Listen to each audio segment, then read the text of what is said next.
بسم الله الرحمن الرحيم. Talking ants? Yes. This fact was stated in the Holy Quran 1400 years ago, chapter 27, Ayat 17 and 18. People made fun of this and considered the Quran as a fairy tale book in which ants talk to each other.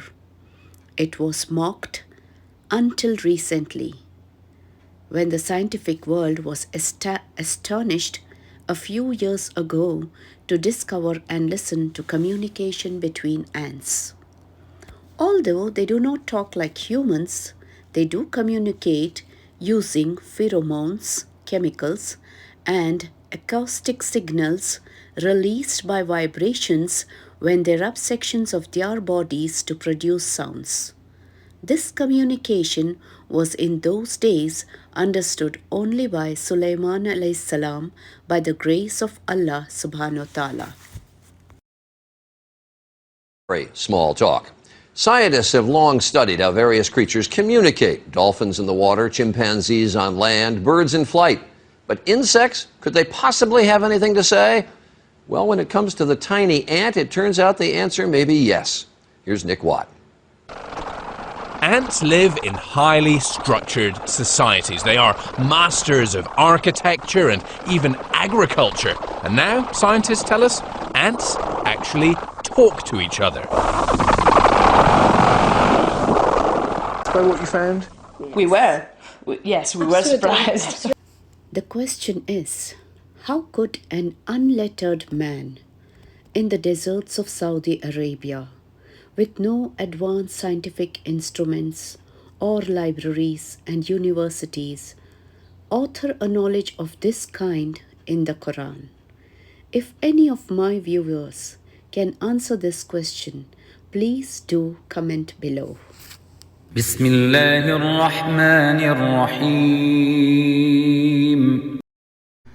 وحشر لسليمان جنوده من الجن والإنس والطير فهم يوزعون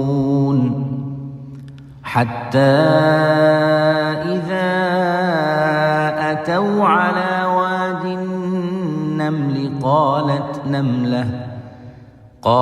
نملة يا أيها النمل ادخلوا مساكنكم لا يحطمنكم سليمان وجنوده وهم لا يشعرون. Sulaiman alayhi salam had an army of jinns, men and birds, and these were well organized in terms of species and ranks. Allah subhanahu wa ta'ala tells us in these ayat that once the armies of Sulaiman alayhi salam were made to march. They came upon a valley which had a massive ant colony. A female ant, upon seeing them, raised a warning signal to the other ants, saying, "Oh, you ants, return to your homes, because Sulaiman and his army may crush you as they may not see you." So, what are the lessons we learn from these ayat? 1. Importance of unity. The ant did not just save herself, but she tried saving the lives of all around her by warning them. Lesson 2. Thinking good of others. The ant warned the other ants that Sulaiman alayhi salam and his army may not see them and crush them. She did not just say that his army will crush them. Research has shown that the animals or insects whose lifestyle is closest resemblance to the lifestyle of human beings are ants. This can be seen from the following findings. Ants bury their dead in a manner similar to humans. They have a sophisticated system of division of labor whereby they have managers, supervisors, foremen, workers, etc. Once in a while, they meet among themselves to have a chat. They have an advanced method of communication among themselves.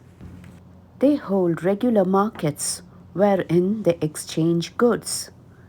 They store grains for long winter periods, and if the grain begins to bud, they cut out the roots as if to say they know that it will rot if left to grow.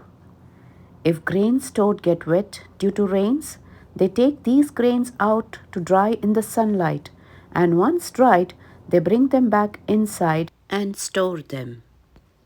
Crushing and killing ants for fun is something which is forbidden in Islam, unless it's done by accident or they are a safety hazard for us. Our belief in the Quran is not based on these scientific researches. This evidence is for those who mocked the Quran as a fairy tale book and stated that there is an error about ants communicating with each other. Thank you for watching. Please share and subscribe to our channel.